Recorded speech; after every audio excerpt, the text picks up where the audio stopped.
Morango é uma das poucas frutíferas que vai bem em vaso, aceita crescer até em apartamento e principalmente não precisa de sol o dia inteiro. Olha que maravilha! Muita gente me escreve querendo ter frutas em casa, mas sem uma condição de 8 horas de sol por dia, como a maioria das frutíferas. Por isso, hoje você vai aprender a plantar morango e garantir a sua frutífera em casa. Primeiro truque para o morango frutificar bem é você não deixar o pé muito denso. Então, vou te ensinar a plantar numa cuia. Esse aqui é um vaso baixo. Como ele é raso, né? Não tem nem um palmo de altura, eu não vou fazer aquela camada de drenagem. Porque a hora que eu coloco uns 2, 3 dedos de argila expandida aqui no fundo, me sobra muito pouco para colocar de substrato, entendeu? Então, em vasos rasos, não precisa fazer drenagem. Garanta a drenagem fazendo muitos furos. Você vê que eu fiz 5 aqui nesse vaso, combinado? Daí, eu vou aproveitar que o morangueiro é uma planta muito generosa e que produz várias mudas para destrinchar as mudas. Repara nesse pezinho que, na verdade, não é um morangueiro, e sim vários. Ó, aqui eu tenho um grupo, aqui eu tenho outro. Se eu for virando, eu vou encontrando muitos pezinhos juntos, como uma grande família. Esta família é muito unida. Então, eu vou aproveitar essa característica do morango e destrinchar esses pezinhos. A hora que eu faço isso, eu arejo melhor a planta e ela consegue produzir mais frutos do que uma que esteja toda densa como essa daqui. Então, ó, dedinhos, aqui é uma coisa meio ogra, você vai dividir a toceira. Se você pegar um pé que tá assim como o meu, muito barrento, e tá bem difícil, você vai acabar duelando com as plantas, respira fundo e taca a tesoura mesmo e vamos ser felizes, ó. Eu vou começar por esse lado aqui, ó. Eu enfio a tesoura para cortar um lote inteiro de raízes, ó. Então, ó, vou fazer um cafuné para soltar um pouco mais.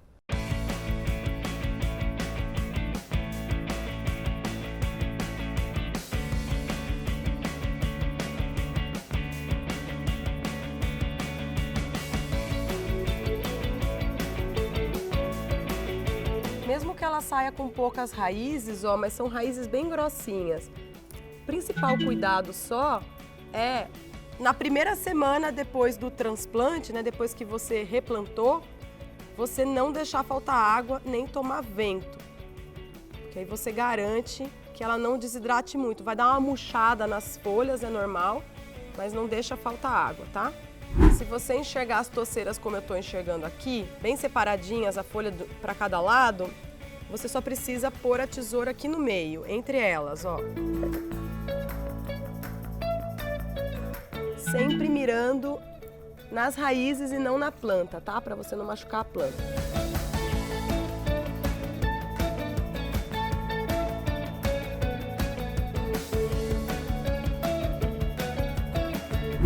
Essa terra aqui em que a planta estava não vai para o lixo, ela vai ser misturada com o substrato novo.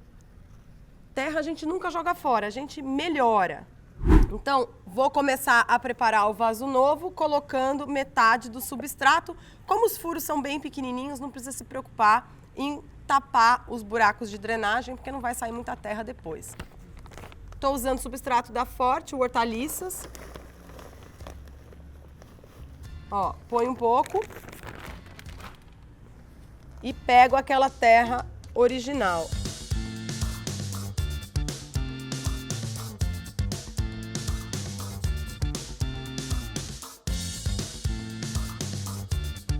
Segunda dica para o seu morangueiro dar bastante fruta, adube. Se lembre, qualquer planta que você queira alta produtividade precisa de adubação regular. Eu tô aqui com um baldinho de bocache e essa não vai ser a única vez que eu vou adubar.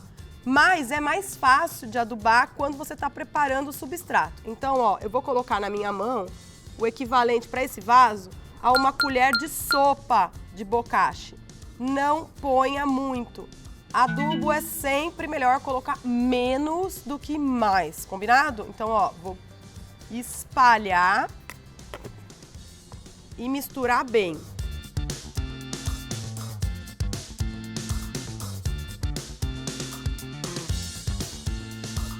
Como o bocashi é um adubo orgânico, o seu cultivo já começa bem, combinado? E agora eu vou plantar as mudas que eu fiz, ó. Eu vou pegar esse cabelinho, fazer um coque, ó. Não precisa cortar mais raiz, mas eu vou dar espaço entre elas, eu vou espalhar mais, tá? Então, primeira muda, posiciono aqui. A outra mudinha eu posiciono mais pra cá. Na verdade, 3 mudas vão ser melhor para um vaso desse tamanho do que as 4. Então, vou deixar essa, que tem bastante raiz, para um outro vaso e essa menorzinha para esse aqui. Só que eu pus pouca terra, então agora eu vou completar. Eu só posicionei as mudas de novo, vou usar a terra que estava no vaso e completo com o substrato novo. Agora que você aprendeu a fazer a divisão de toceira do morango, eu vou te dizer que você fez o jeito mais difícil comigo, porque o morango ainda te dá mais uma forma mais fácil de multiplicação, que são os estolhos. São bracinhos que ele produz e que, à medida que se desenvolvem e encontram terra fértil, enraizam e viram uma nova muda. Depois que eles têm folhas, você já pode cortar essa comunicação entre a planta-mãe e a muda, e aí o seu novo morangueiro consegue seguir sozinho. Então é bem legal, porque se você pretende fazer um canteiro de morangos, além de usar a divisão de toceira, você ainda pode fazer mudas a partir de estolhos. Eu aproveito para te convidar a participar do Minha Horta. São 2 aulões online gratuitos, dias 7 e 8 de novembro, para que você possa plantar e colher alimento fresco produzido com as suas próprias mãos, mesmo se morar em apartamento como eu. As 2 aulas requerem inscrição, mas é bem facinho, você vai usar o link que está aqui embaixo na descrição desse vídeo. Bora! Vamos plantar? Repara que depois que a flor do morango é polinizada e começa a produzir o frutinho, que é essa parte amarela no miolo, quanto mais ele vai avançando no ponto de maturidade, mais pesado ele fica, até que ele fica totalmente pendurado. Então, no fim do ponto, quando já está perto para você colher, ele está bem pesado e preso pelo cabinho, ou seja, ele está encostando na terra. Os que estão mais para a borda ficam penduradinhos fora do vaso, o que é bem bom. Mas os que nascem para dentro encostam na terra. E você não deve deixar jamais o morango encostar na terra, porque ele apodrece antes de terminar de amadurecer. Que dica mais maravilhosa! Então, agora é uma dica combo 2 em 1. Primeiro de tudo, cubra o solo com palha. E, de preferência, use uma palha clara. Folhas secas de cor bem clara ou a para de grama ou ainda casca de arroz, que é essa daqui que eu estou usando. Só que essa é a casca sem carbonizar, é a casca crua.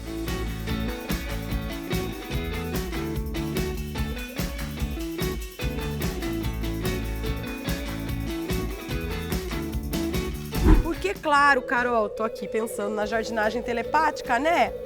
Que você tá se perguntando isso. Porque o morango tem 2 grandes problemas. Uma praga que é realmente muito chata de combater no morangueiro, que é o ácaro. O ácaro não gosta quando a palha clara reflete a luz do sol por baixo das folhas. Então o sol bate no seu vasinho ou no seu canteiro, e como a palha é clara, ele reflete um pouco aqui embaixo, que é justamente onde os ácaros estão escondidos, na parte inferior da folha, no verso da folha, sacou? Principal doença em morangueiro é oídio. E é uma doença fúngica bastante difícil de reconhecer no comecinho. A gente só percebe quando a folha já está toda esbranquiçada, com um bolor branco, uniforme, que se espalha por ela e aí se alastra e você vai perdendo o seu pé. Então, ó, tá vendo uma área um pouco mais clara? Parece que caiu farinha. Nessa área aqui tá começando a surgir oídio. Então, se eu já sei que a planta tem mais chances de ter oídio, eu já vou garantir o meu estoque de cavalinha. Cavalinha é uma erva medicinal muito usada contra fungos em geral, inclusive o oídio, que é uma doença fúngica. É um chá bem forte. Você vai botar para ferver em mais ou menos meio litro d'água. Vai ficar assim, ó. Espera esfriar e aí coloca num pulverizador. E aí, como é que eu vou usar? Na planta como um todo. Parte de cima das folhas, parte de baixo. Posso passar se ela tiver com flor. Posso passar se ela tiver com fruto, tá? O bom das receitas naturais é que geralmente elas não têm contraindicações. Mas também posso aplicar um pouco no solo. O que a cavalinha vai fazer é devolver esses fungos que estão prejudicando a planta na parte aérea, ou seja, na parte para fora da terra, para o solo, onde eles são benéficos, onde eles ajudam a planta a crescer. Não é exterminá-los. Última dica. Ainda que você divida e deixe bem arejado o seu pezinho de morango, coloque bocacha ou um adubo orgânico de boa qualidade. Ainda que você coloque uma camada de palha clara para proteger o moranguinho e evitar ácaros. E, por fim, que você esteja muito ligeiro com chá de cavalinha, aplica uma vez por semana durante pelo menos um mês. Ainda assim, se não tiver pelo menos 2 horas de sol batendo na folha do seu morango, você não vai ter frutinhas. Então, o sol, infelizmente, não é dispensável aqui. Ele cresce bem em ambiente de sombra, mas lembrando que sombra na jardinagem é um ambiente que ainda assim recebe umas 2 horinhas de sol fraquinho, tá? Então, se você não tem sol nenhum, gruda o vaso no vidro da janela para que ele receba o máximo possível de claridade. Vai dar um moranguinho ou outro, não vai ser abundante, mas você vai ficar feliz. Mas tendo sol, ele aguenta até 4 horas de sol por dia, do sol fraco, de manhã cedo ou no fim da tarde. Para terminar, uma última informação sobre o morango. Em 80 dias ele já frutifica e você tem morango numa janela bem grande do ano, de abril a outubro e nas cidades mais frescas, né, de clima mais ameno, até dezembro.